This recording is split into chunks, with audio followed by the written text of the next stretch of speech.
Bienvenidos, bienvenidas a El Valor de la Palabra, un podcast o espacio de conversación donde mentes creativas comparten formas viables de sanación a través de actos y medios creativos.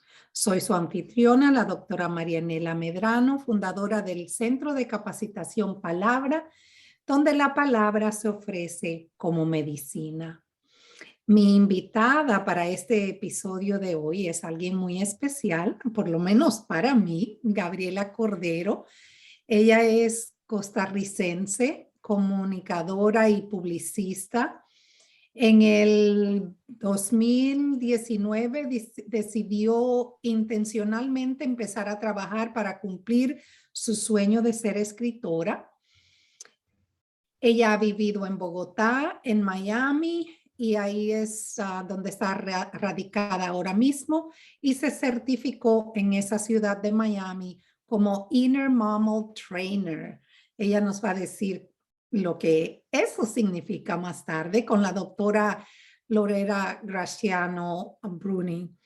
Y posteriormente fundó We Mammals, una comunidad que se dedica a promover la escritura y a enseñar técnicas de biblioterapia, storytelling o cuentacuentos, autoexpresión y escritura mood lifting. Ella tiene tres objetivos particulares en ese trabajo que hace. Primero, estimular positivamente el cerebro mamífero. El segundo es ayudar a que más personas les pierdan el miedo a la escritura y a la creatividad. Y el tercero, cambiar el discurso relacionado con la salud mental, algo que pues yo, bueno, con los tres puntos, ¿no? Yo me identifico mucho, pero el tercero mucho más. Ella, Gabriela, es la autora de Capi Pelusa en El Mundo Está en Llamas, un libro infantil maravilloso del que vamos a hablar. Entonces, vamos a hablar hoy.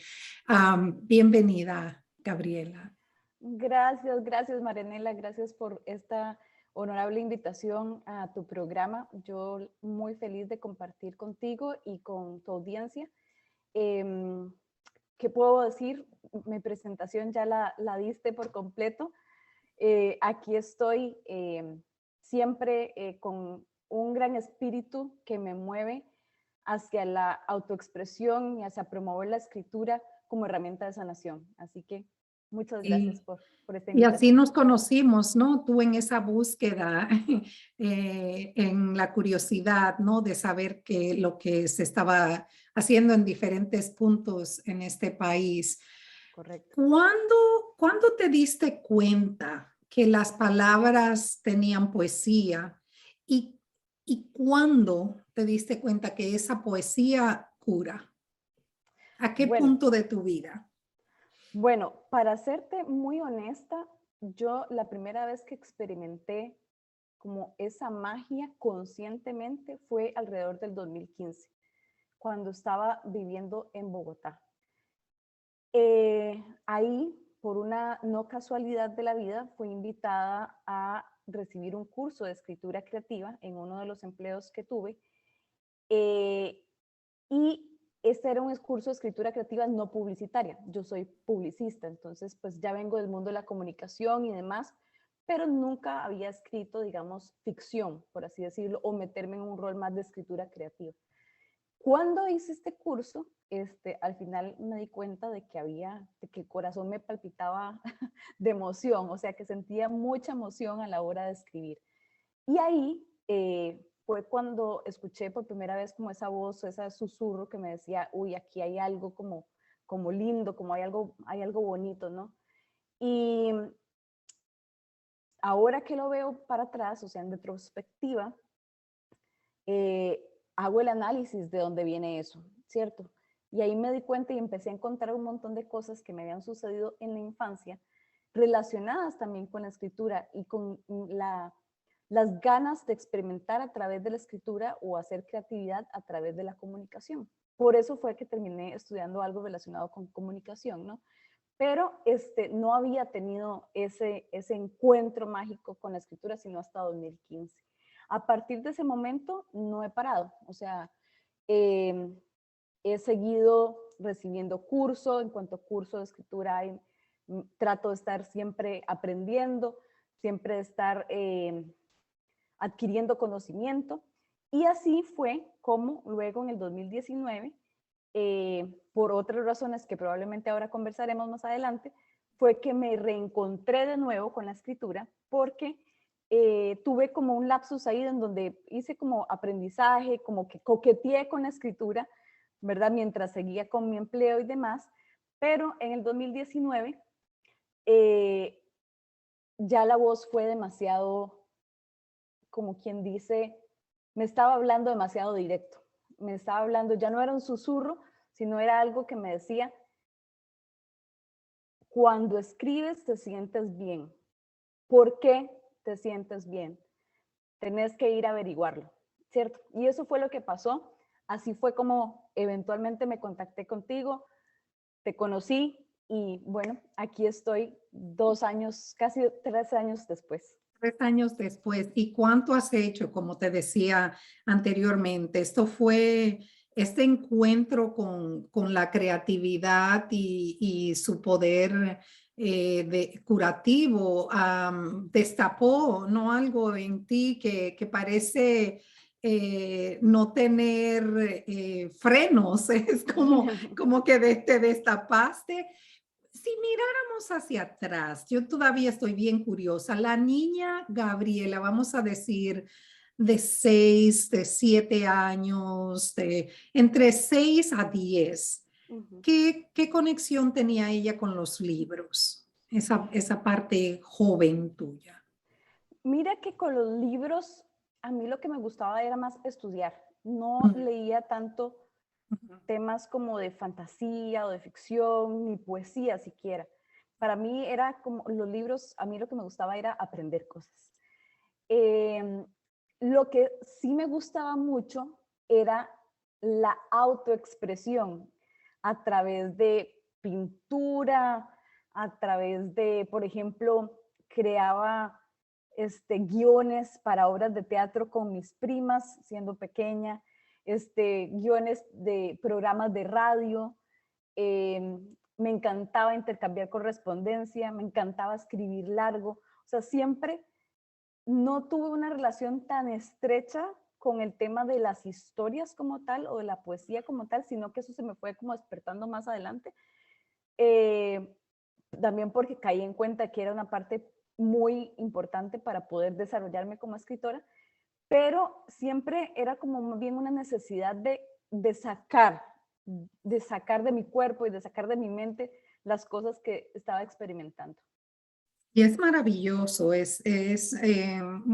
yo te comenté que tu libro que lo escribiste, bueno, después vamos a hablar de él, pero en ambos idiomas, a mí me parece súper bien logrado y con una imaginación increíble y que trata temas que pueden ser pesados si la autora no fuera tan creativa como lo eres tú. Pero antes de que hablemos de Capi, cuéntanos acerca de la metodología que has creado usando el viejo arte de contar cuentos, la escritura y nuestro entendimiento del cerebro mamífero. Cuéntanos más cómo llegaste a concebir esta metodología que a mi juicio se siente muy completa, ¿no? Se siente una guía que yo se la daría a cualquiera sin ningún tipo de dudas, ¿no? Ujú. Háblanos cómo llegaste a crear esa metodología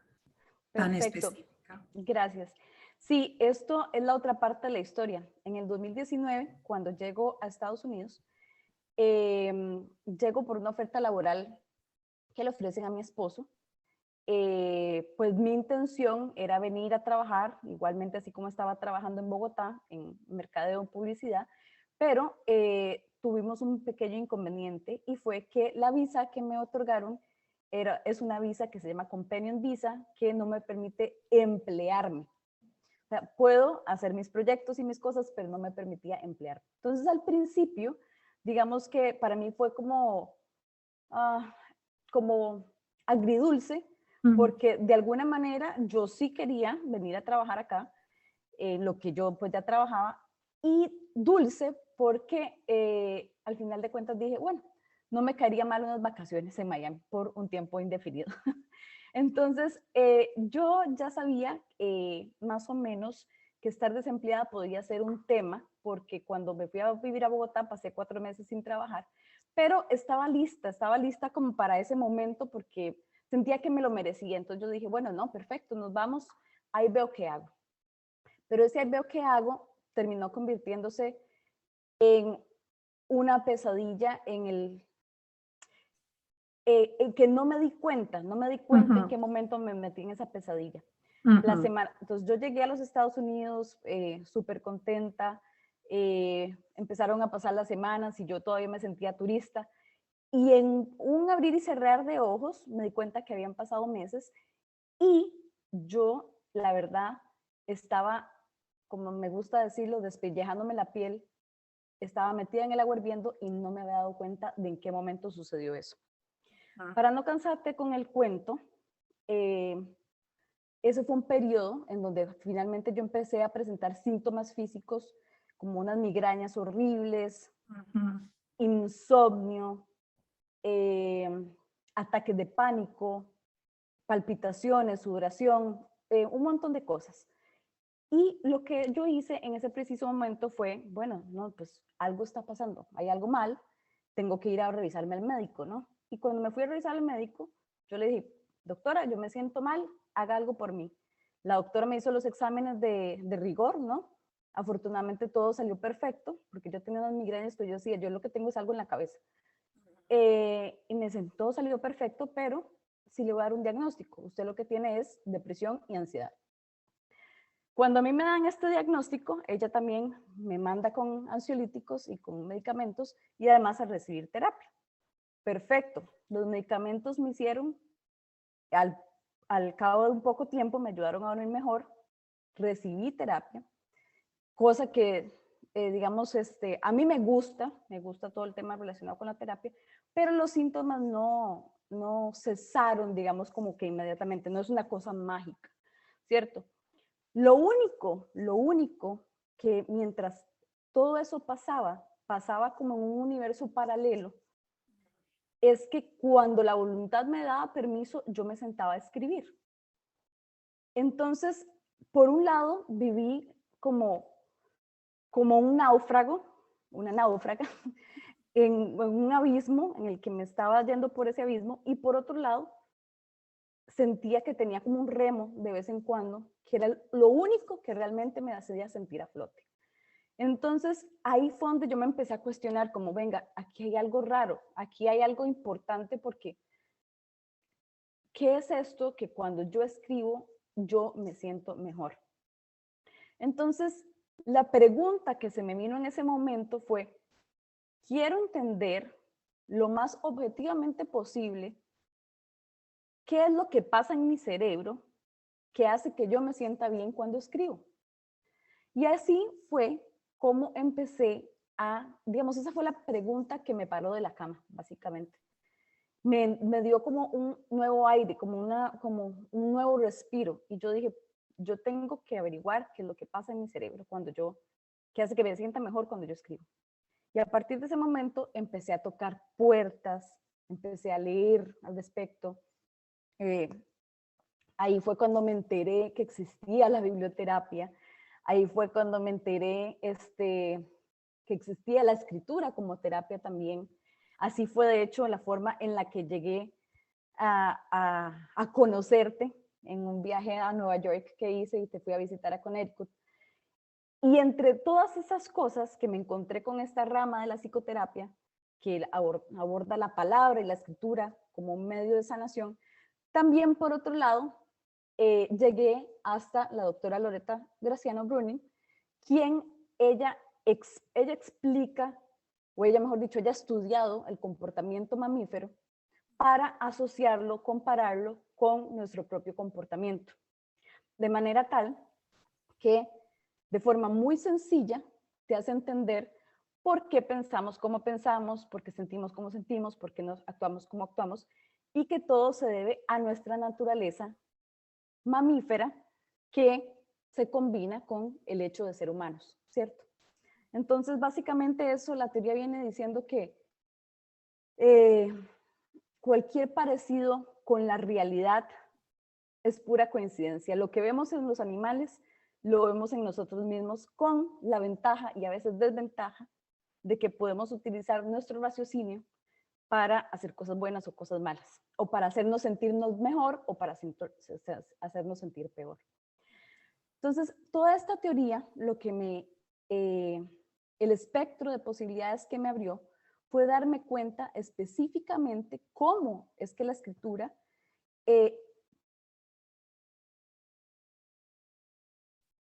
Algo pasó con tu sonido. No te escucho. No te escucho, no sé qué pasó.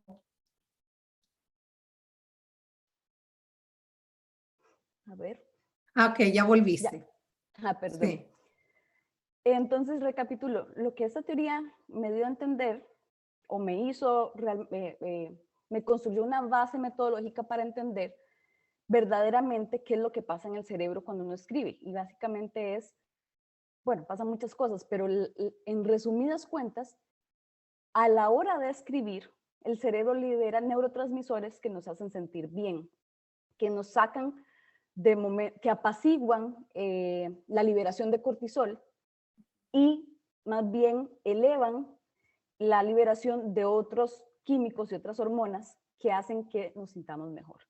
Entonces, con esas dos bases, entendiendo cómo nos comportamos y cómo es nuestra naturaleza biológica, y entendiendo algunas técnicas ya de escritura creativa y de storytelling, que fue lo que yo venía estudiando, más empezarme a meter poquito a poco con el tema de la biblioterapia o escrituroterapia, en este caso más específico, decidí que ahí había una fusión, que había una fusión en la que yo tenía que decir, ok, la razón por la cual yo me siento bien cuando escribo es porque biológicamente pasa esto.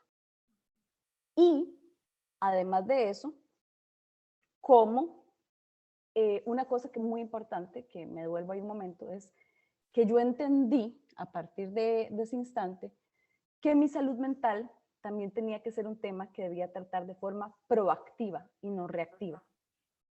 Entonces esto me dio la posibilidad no solamente de entender desde otra perspectiva cómo abordar la salud mental, ¿verdad? Yo digo que cuando a una persona le dicen y le dan un diagnóstico que dice depresión o ansiedad, tiene dos posibilidades. Una, dar las gracias y decir, ok, vamos a trabajar en esto. O dos, hagan algo por mí, ¿cierto? Que alguien haga algo por mí. Y ese pensamiento reactivo es más desventajoso para cualquier persona. Entonces yo decidí tomar el volante y tomar el volante con mis dos manos y decir, bueno, si hay posibilidad de que yo pueda estimular positivamente mi cerebro, adrede e intencionalmente.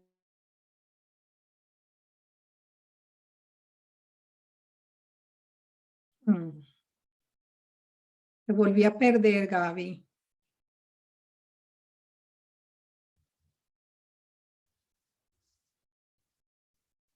No te veo a ti ahorita.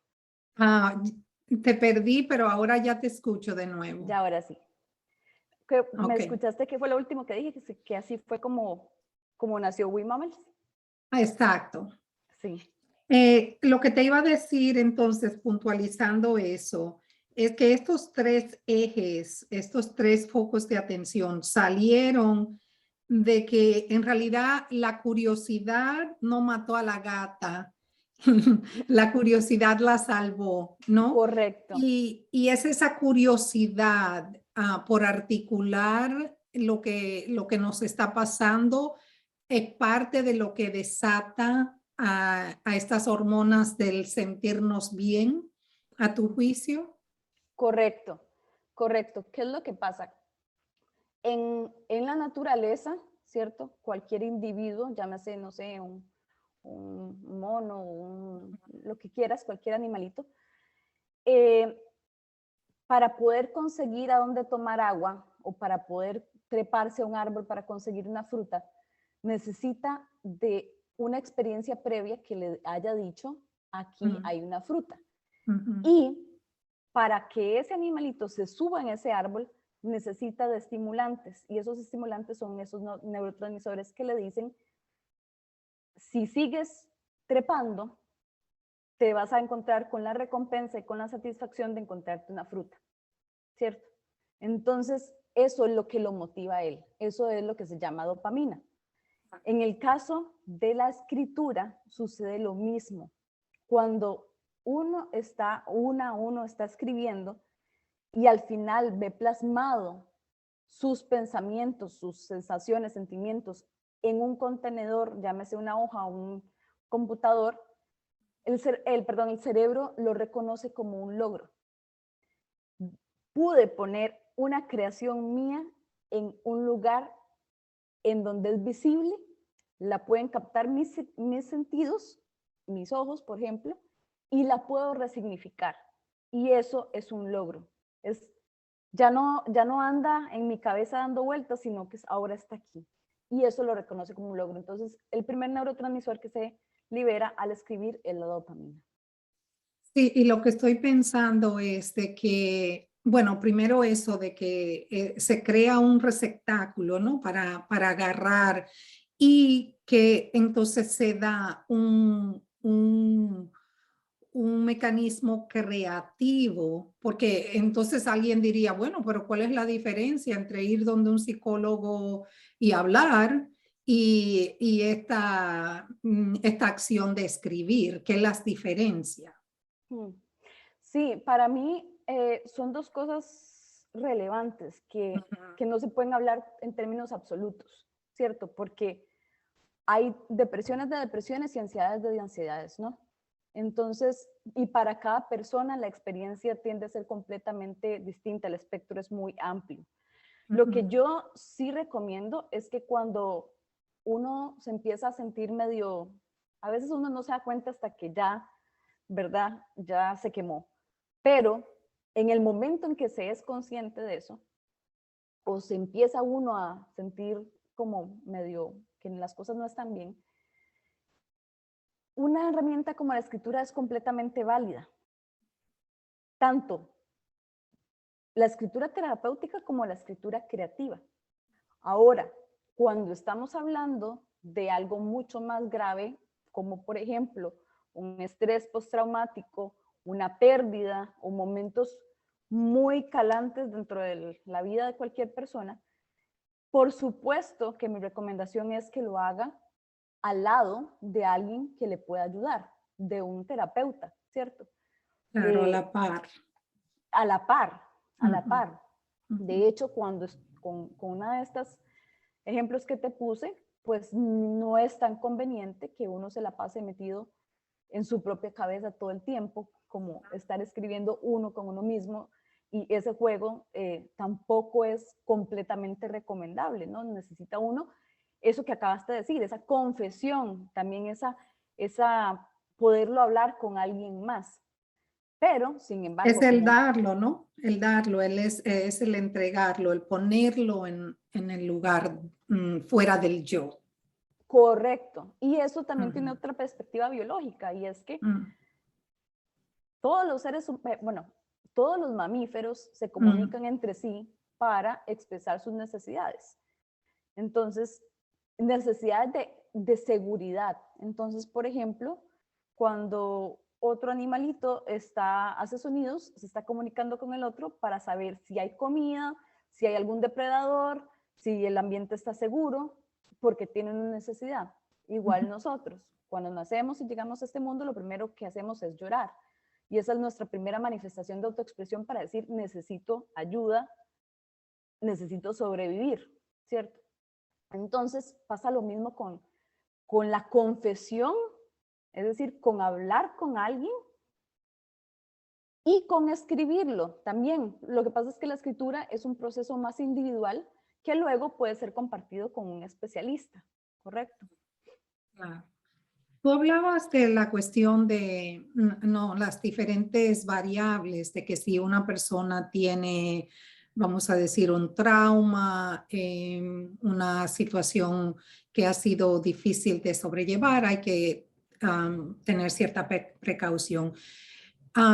Creo que fue en tu website que tú dices que tu misión es contribuir a la sanación intergeneracional a través de las palabras, la historia y la educación. Entonces, en lo que siempre pienso, no como persona que viene de una sociedad que ha sido colonizada, ¿no? Y esa herida eh, abierta de la colonización en nuestros países. Eh, y no sé si tú has pensado en esto al elaborar tu trabajo, por ejemplo, en Costa Rica. Eh, los pueblos indígenas han estado resistiendo a la colonización desde que llegó la colonización y la lucha por el acceso a la tierra, por ejemplo, ha sido ardua.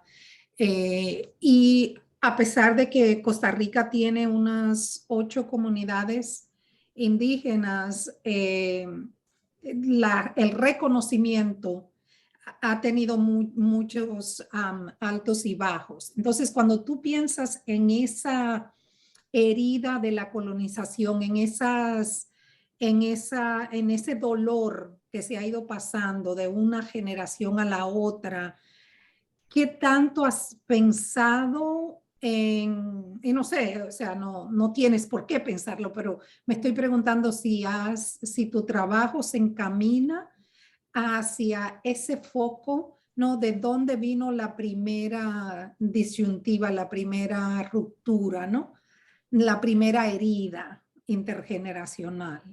Sí, bueno, esa es una excelente pregunta y creo que no me la había hecho antes tan a profundidad, por así decirlo, porque no, ahorita no estoy trabajando ni con poblaciones indígenas, ni mucho menos. Pero lo que sí me hace pensar en esto que me estás diciendo es que cuando hablo de intergeneracional hay muchos aspectos, o sea, desde ese que estás mencionando hasta la reconstrucción, por ejemplo, de los paradigmas que hay en la sociedad. Por ejemplo, hay un tema que me apasiona muchísimo y es el rol de la mujer en la sociedad, también la injusticia social, ¿cierto? No solamente como pueblos colonizados que fueron nuestras raíces, sino también por la actual, digamos, desigualdad y falta de equidad todavía que se da, por ejemplo, aquí en los Estados Unidos con muchas poblaciones y minorías, ¿cierto? Entonces, desde ese punto de vista, o sea, que son varios, ya te dije, mujer, desigualdad social, equidad, todo ese tema, hasta, por ejemplo, más desde el seno familiar, desde, por ejemplo, la violencia doméstica, el abuso, todos esos son temas que, digamos, que a mí me apasionan en el sentido de que muchas veces llegamos a la vida adulta sin haberlos abordado. Porque, por ejemplo, yo que siempre he sido pro, no soy psicóloga ni terapeuta, pero siempre he sido pro de la psicoterapia, me doy cuenta de que es mi generación quizás, o sea, estoy hablando de personas de 40 años para abajo, quienes hemos tenido la oportunidad y la dicha de que la terapia no sea tabú, ¿cierto? Que hayamos podido experimentar en carne propia lo que es asistir a un psicólogo, etcétera. Pero de ahí para adelante, las personas que no estudiaron psicología o que no fueron psicólogas como es tu caso, les es más difícil tener una relación y entender la relación que existe con la terapia. Entonces simplemente nunca fueron o nunca, o sea, es difícil. Es más difícil ver gente mayor yendo al terapeuta que gente joven. Entonces ahí es donde yo digo que lamentablemente yo, por ejemplo, por decir cualquier cosa, no podría esperar que haya un cambio de mentalidad intergeneracional proveniente, por ejemplo, de mi abuela, o por decir cualquier ejemplo. O sea, yo no estoy esperando que haya un cambio o una transformación, aunque obviamente hay personas adultas mayores que tienen una mentalidad muy abierta y, ¿verdad? Culturalmente también, dependiendo del país y de la zona, es otro cuento. Pero en nuestros países, en Latinoamérica, pues eso es muy tabú, es muy, que no se habla. En el tema del machismo, feminismo, todos esos temas hay mucha cosa por sanar, de la cual posiblemente generaciones más tardías no sanaron y que nos ha tocado a los más jóvenes hacer por donde no repetir las mismas historias, ¿cierto? Y esa es tu esperanza, ¿no? De acceder a las generaciones de ahora para que ellos comiencen y ellas comiencen a accionar una manera de ser diferentes, sin importar lo que haya pasado las clásicas 7 generaciones atrás, ¿no? Correcto, correcto. Ujú. En realidad, prácticamente todas mis herramientas se podían llevar de manera muchísimo más profunda. Sin embargo, de la forma en la que lo he abordado, por lo menos desde que el proyecto se concibió, es hacer como una guía práctica, rápida y fácil de implementar, herramientas que tengamos a nuestra disposición para procurarnos bienestar, ¿cierto? Entonces, el trabajo de ahí para atrás, o por lo menos con las audiencias a las que he tenido acceso, ha sido como de abrir por lo menos una ventana, un espectro, de darse cuenta que a través de la escritura y a través de la palabra, y cómo utilizar ambas como una herramienta para sanación, ya depende también de cada quien hasta dónde quiere abrir esas capas, hasta autodescubrirse y reconocerse como un individuo completamente maravilloso y pensante, que puede concientizar tantas cosas que nos pasan como seres humanos, ¿cierto? Claro, claro. Y es que esta también me imagino que aludes a esa igualdad entre nosotros, a esa unidad, ¿no? Nos genera, por ejemplo, nuestras emociones pasan porque todos tenemos una humanidad compartida, ¿no? Que parte de lo que apuntas es a eso.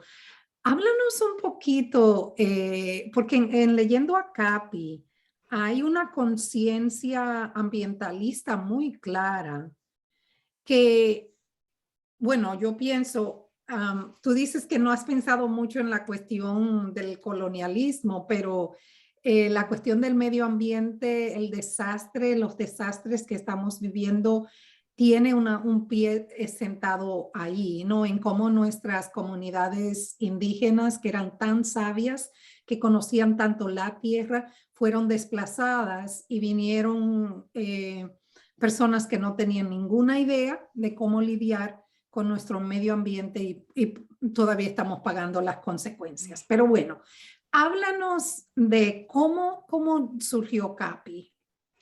Sí, Capi para mí fue un experimento, ¿sabes? Porque, bueno, Capi es mi mascota, entonces me inspiré en él, es un macho. Y fue casualmente cuando arrancó todo el tema de la pandemia. Es muy cómico porque en realidad así es como funciona la creatividad, que ese es otro de los puntos, ¿cierto? Estando encerrados en cuarentena cuando no se sabía, cuando era el apocalipsis más grande, que no se sabía qué iba a pasar, encerrados con mi esposo, bajábamos con las mascarillas, no había nadie en la calle, igual con las mascarillas, casi que con guantes, ¿cierto?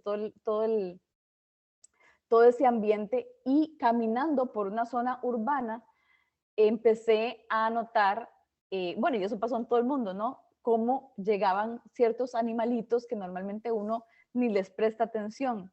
Entonces, eso me conmovió mucho, además de que se nota que me encantan los animales, por eso también el tema de los mamíferos y demás, pero me conmovió mucho en el sentido de ver las implicaciones que tenemos los seres humanos en el ambiente total, en el ambiente general, en la Tierra, ¿no? Entonces, eso sumado a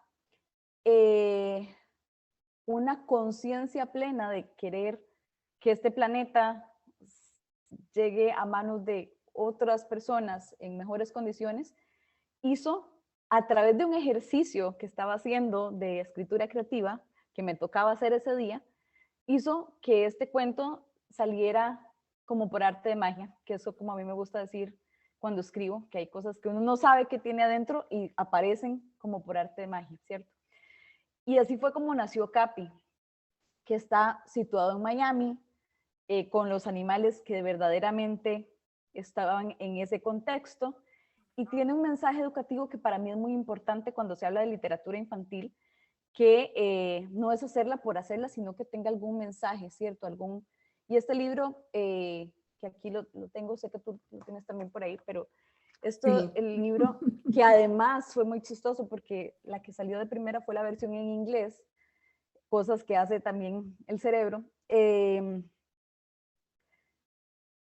También para mí fue como abrir un espectro de posibilidades.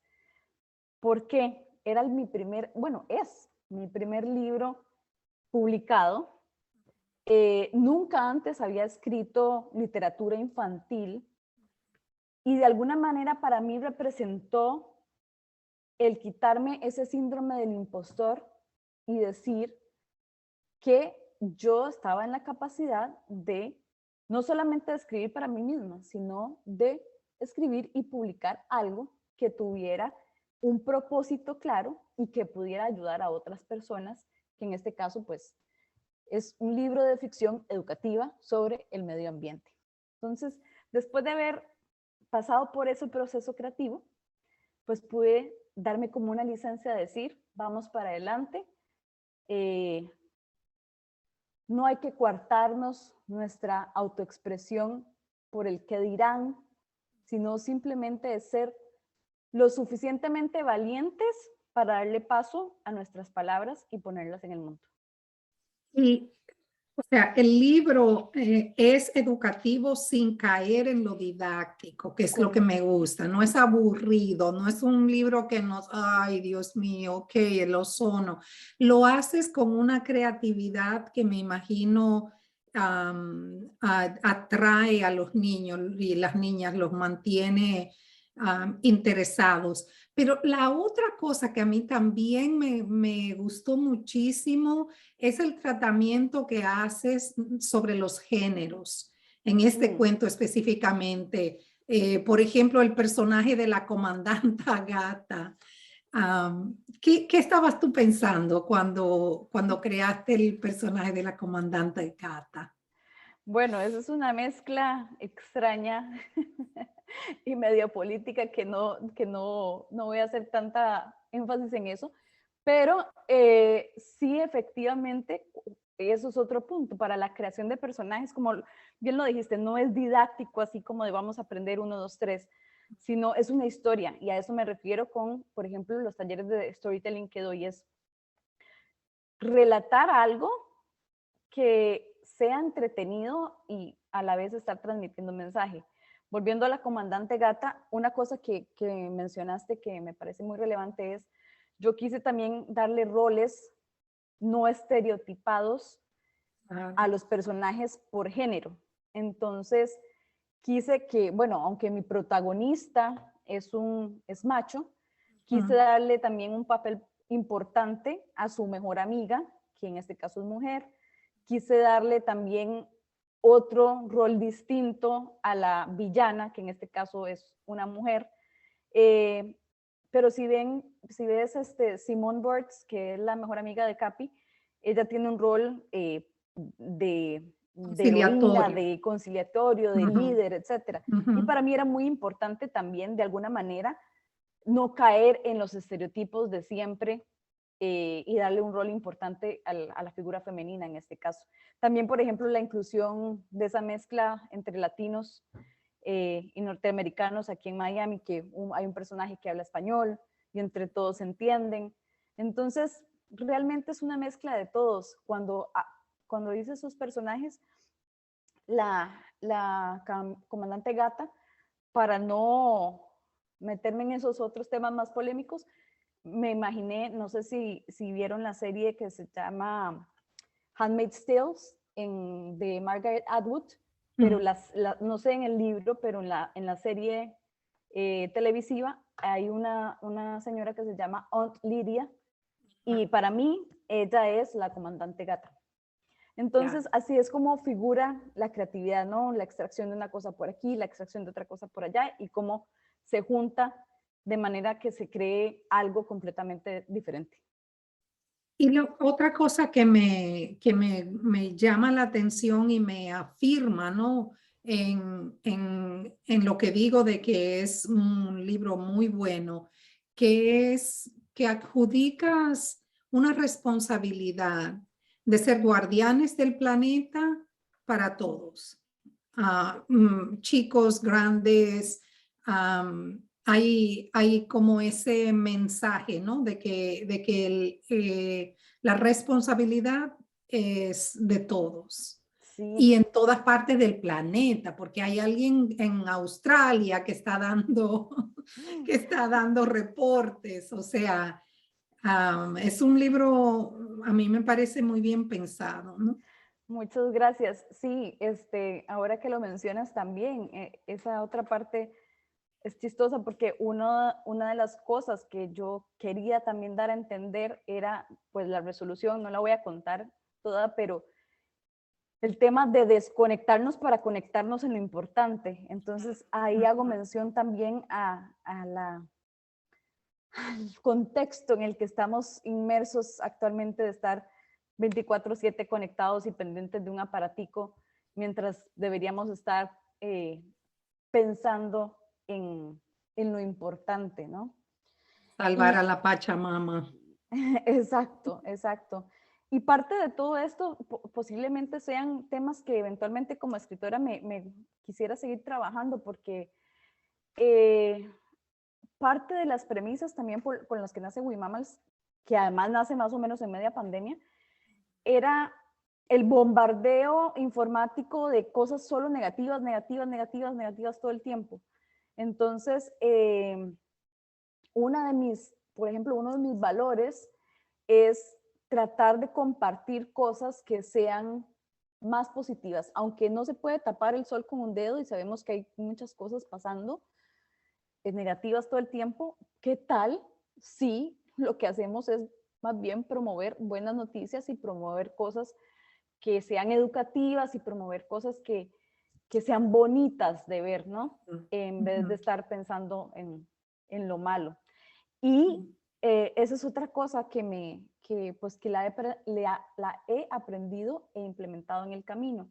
Y es que muchas veces con todo lo que pasa a nuestro alrededor nos dan ganas como de levantar la mano para irnos a pelear con la gente, incluso virtualmente y a través de la escritura, ¿no? Uno ve cosas ahí en redes sociales o lo que sea y uno tiene como esa tentación como de, uy, voy a meter cuchara, uy, voy a... Y eso es un instinto mamífero. Es un Claro, claro. instinto de supervivencia y de estar a la defensiva sobre ciertas cosas. Pero en la medida de lo posible, es lo que he tratado de hacer también con mi mamá, utilizar la palabra, pero para construir y no para deconstruir. Exacto. Y ese como apoyarse en el cuerpo, en el cerebro para encontrar la cordura. Correcto, correcto. Yo no soy, digamos, como apoyo tanto o abogo por el tema de la autoexpresión, yo no digo que debamos de autocensurarnos. No se trata de eso. Se trata de, si voy a decir las cosas, decirlas lo más respetuosamente que pueda, porque tengo el don de la palabra para hacerlo bien hecho, ¿cierto?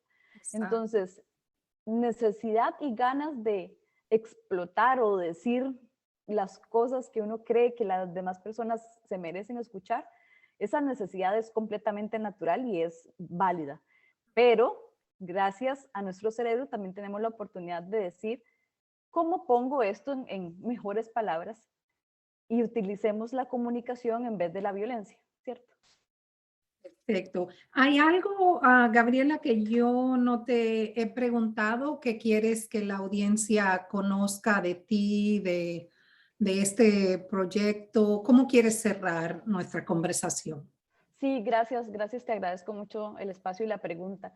Tengo dos cosas que me gustaría contarles y una es que tengo este otro libro, pero no es escrito por mí, solo tengo un cuento, pero Ujú, sí liderado por mí. ujú. Se llama, es una compilación de anécdotas y se llama Historias que dan pena, pero que tenían que ser contadas. Son 8 relatos lúdicos de historias verdaderas de escritores amateurs que se atrevieron junto conmigo a recibir un taller de narración que fue el que yo dicté, y a partir de ahí salieron estas 8 historias que son muy graciosas y que son reales. Entonces, este libro se puede conseguir en Amazon y más adelante voy a tener unos talleres virtuales de narración y storytelling para contar historias que den pena u otro tipo de historias. Que Entonces, valgan la pena contar. que valgan la pena Gracias. contar. Sí, muchas gracias a Gabriela por tomarte el tiempo de compartir con nosotros y nosotras.